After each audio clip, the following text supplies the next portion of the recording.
Hai, welcome to file 21. Membaca judulnya saja membuat saya itu miris ya.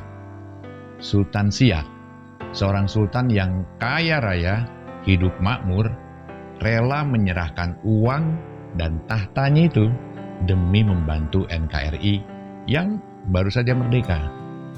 Dan jumlah uang yang dia serahkan itu bukan sedikit, 13 juta gulden. Zaman sekarang itu setara dengan 69 juta euro alias 1074 triliun rupiah. Adakah manusia Indonesia zaman now yang bisa melakukan hal itu seperti yang beliau lakukan? Bisa dipastikan tidak ada. Nonsen lah. Kalau yang mengambil harta negara mah banyak, tapi yang menyumbangkan uangnya tanpa pamrih hampir nggak ada. Kalau di zaman itu berarti Sri Sultan Hamengkubuwono yang melakukannya. Jadi dua orang ini.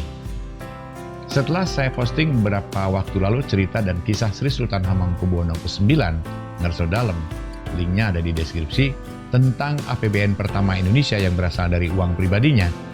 Rasanya saya juga harus memposting tentang Sultan Syarif Qasim II dari Kesultanan Siak Sri Indrapura, Riau.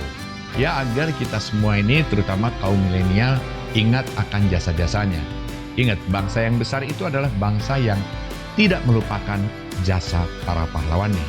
Selain menyumbangkan sejumlah 13 juta gulden, yang notabene 2 kali lebih besar daripada sumbangan Sultan Hamengkubuwono ke-9, ternyata beliau juga menyerahkan tahta mahkota, emas, intan, berlian, serta daerah kerajaannya pada Presiden Soekarno tahun 1945, tidak lama setelah Indonesia merdeka.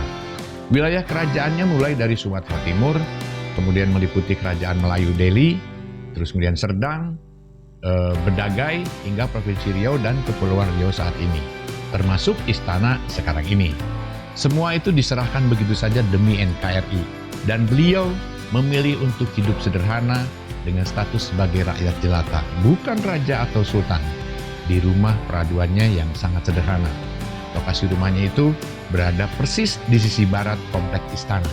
Karena itu, mari kita simak kisah selengkapnya. Yuk.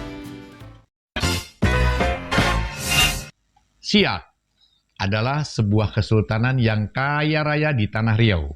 Sewaktu Indonesia baru merdeka, Syarif Qasim Abdul Jalil Saifuddin atau Sultan Syarif Qasim II, pemimpin muda Kesultanan Siak, menyatakan bergabung dengan NKRI.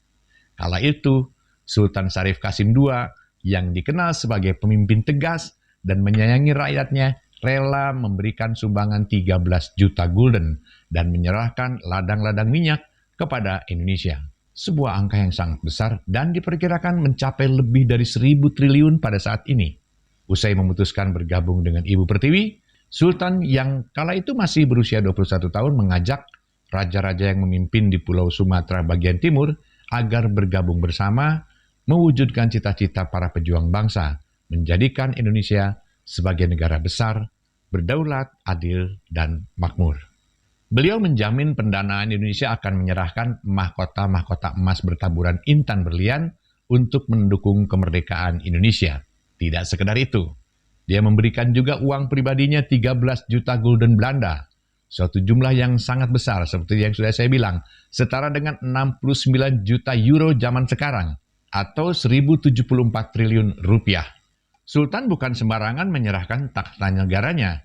Dia memegang teguh dan mengamalkan wasiat sang ayah, Sultan Syarif Qasim. Pesannya jika tidak ada lagi keturunannya yang memerintah, benda-benda dan harta kerajaan harus diserahkan kepada pemerintah yang sah. Terbukti, ketika Syarif Qasim II tidak memiliki keturunan, wasiat ayahnya dijalankan. Dia kembali menjadi rakyat biasa dan menyerahkan harta serta tahtanya ke pemerintahan yang sah. Tidak hanya itu, Syarif Qasim II juga memotivasi masyarakat di bawah kepemimpinannya secara langsung untuk kemerdekaan Republik Indonesia. Bahkan dia bersama Permaisuri meresmikan Tentara Rakyat Indonesia di Siak pada bulan pertama kemerdekaan. Peresmian itu dilaksanakan di depan Istana Siak. Kalau soal berperang, menentang penjajah. Orang Riau itu melakukannya sejak abad ke-16. Setelah Malaka ditaklukkan Portugis, orang-orang dari Gasib Siak memerangi Portugis pada tahun 1512. Ini disusul oleh Narasinga II tahun 1516 dan 1520. Sementara abad ke-18, Tengku Buana Asmara menyerang Belanda di Siak. Sedangkan Tuanku Tambusai abad 19. Seangkatanlah dengan Diponegoro dan Imam Bonjol. Pada saat bersamaan, Riau juga menyerang Belanda di Indragiri di bawah pimpinan Panglima Sulung. Di masa kepemimpinannya, Sultan sangat perhatian di bidang pendidikan. Dia mendirikan sekolah-sekolah dan termasuk pendidikan awal pribumi di Indonesia. Dia dikenal taat, selalu menjamin silaturahmi dengan kerajaan tetangga seperti Indragiri dan Gunung Sahilan. Sewaktu Syarif Kasim II memerintah, wilayahnya itu meliputi Riau bagian pesisir sekarang, termasuk Pekanbaru. Dan ada 12 wilayah yang disebut provinsi saat itu. Pekanbaru misalnya, dinamai Provinsi Pekanbaru, yang dipimpin oleh orang bergelar Datuk Bandar.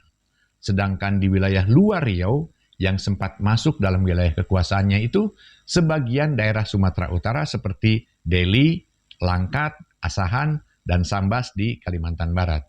Namun ketika Syarif Kasim II berkuasa, bagian itu sudah dilepas dari wilayahnya. Sultan Syarif Kasim II ini lahir di Siak Sri Indrapura, 1 Desember 1893 dan meninggal di Rumbai, Pekanbaru, Riau pada tanggal 23 April 1968 pada umur 74 tahun.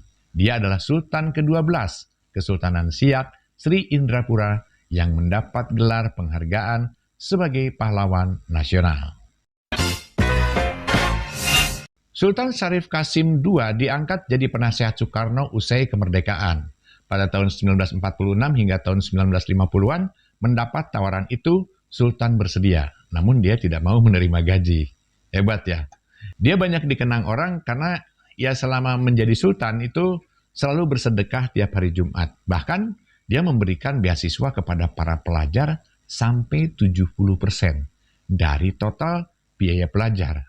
70% yang dibantu oleh Sultan Syarif Kasim II ini tentunya sangat membantu. Setelah menyerahkan tahta dan harta Kesultanan Siak ke negara, Sultan Syarif Kasim II akhirnya menikah. Istrinya sudah memiliki sejumlah anak, namun anak tersebut tidak mewarisi kerajaan karena bukan keturunan langsung beliau. Jadi dia menikah setelah berstatus sebagai rakyat, bukan lagi raja. Ya ini setelah ia menyatakan bergabung dengan Republik Indonesia. Sultan Syarif Kasim II menikah sebelum kemerdekaan saat masih Sultan sebetulnya, tapi bercerai waktu itu setelah Indonesia merdeka. Beberapa waktu kemudian beliau menikah lagi dengan wanita yang telah memiliki anak. Demikian kisah Sultan Siak memilih hidup sederhana, menyerahkan uang 13 juta gulden dan tahta kerajaan demi NKRI 1945. Nantikan video-video, kisah-kisah, dan artikel-artikel di File 21. Salam, semoga bermanfaat.